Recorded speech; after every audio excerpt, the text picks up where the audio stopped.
At ang true disciples of the Lord Jesus, mga kapatid, are the disciples in Luke 14:27. Basahin natin.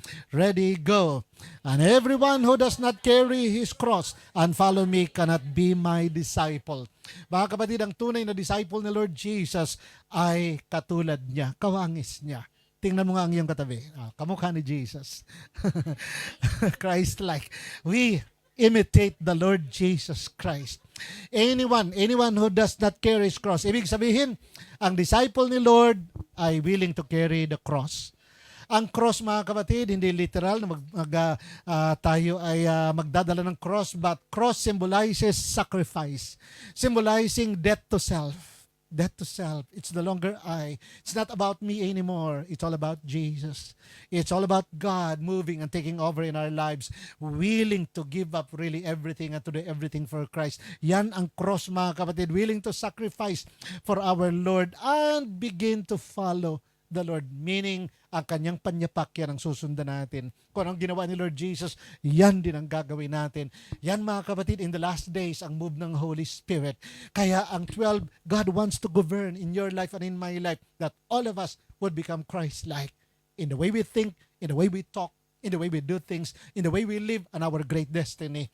At si Paul, mga kapatid, yan ay kanyang in-embrace. Kaya nga ito ang sabi niya sa mga taga-Korinto, dineclare ni Paul ang kanyang commitment kay Lord Jesus. Pattern yourselves after me, or follow my example as I imitate and follow Christ the Messiah. 1 Corinthians 11:1. Mga kapatid, ang Lord Jesus ang example ni Paul. Bagamat si Paul ay hindi pa believer nung si Lord ay narito sa Israel, pero nakita na niya kung paano gumalaw si Lord. Nakita niya paano si Lord mag-move dito sa Israel kasi isa nga siya sa opposition. Ibig sabihin, binabantayan niya, ito kakalabanin ko to, kakalabanin ko to. Sina Peter, mga disciples ni Lord Jesus, ito ay kakalabanin ko yung ginagawa nila.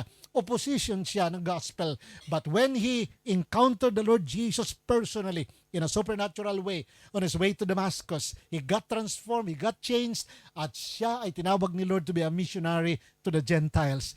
Kaya naman si Paul ay lumabas ng Israel. Dahan-dahan siyang nagmisyon, at ang unang pinuntahan niya ay walang iba kundi ang Cyprus. Din pumunta siya sa Greece, Thessalonica, pumunta siya sa Corinto. Ito Corinth. By God's grace ay itong Corinth ay aapakan ko by the power of the Holy Spirit. And I will receive by faith the impartation sa sinabi ni Paul, pattern yourselves after me. Follow my example as I imitate and follow Christ. Bakit ganito ang pagkasabi? Parang mayabang naman yata si Paul. Naggayahin niyo ako kung paano ko ginagaya si Kristo. Para lang may background kayo. Nung time na yon, mga kapatid, wala pang Bible. Wala pang Matthew. Wala pang Mark. Wala pang Luke. Wala pang John. Para makita kung sino talaga si Lord Jesus ng mga hindi Israelite. Kasi andun si Paul sa Corinth. Ang Corinth ay part ng Greece.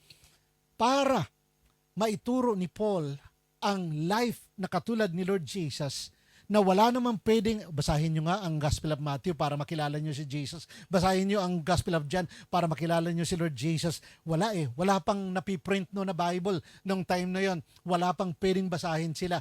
So ang kanyang sinabi na lang, tingnan nyo na lang paano ako mamuhay dito na kasama nyo.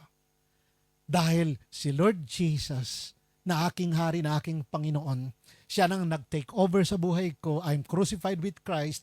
Nevertheless, I live yet not I, but Christ lives in me. Kaya kung paano ako nabubuhay, ganyan si Jesus nung nasa Israel. Kasi kayo ay hindi taga-Israel, taga-Greece sila, taga-Corinth sila. Sila ay mga Christians doon. Kaya si Paul, ang kanyang lifestyle everyday, Christ-like. In the way na mag-isip, in the way na magsalita, in the way na siya ay mag-move, in the way na siya ay mag-work, Christ-like lahat. Kaya naman yung mga disciples noon, tinitingnan si Paul, ganun pala ang Christ-like. Ganun pala ang Christ-like. Sabihan mo ang iyong katabi, parang ikaw.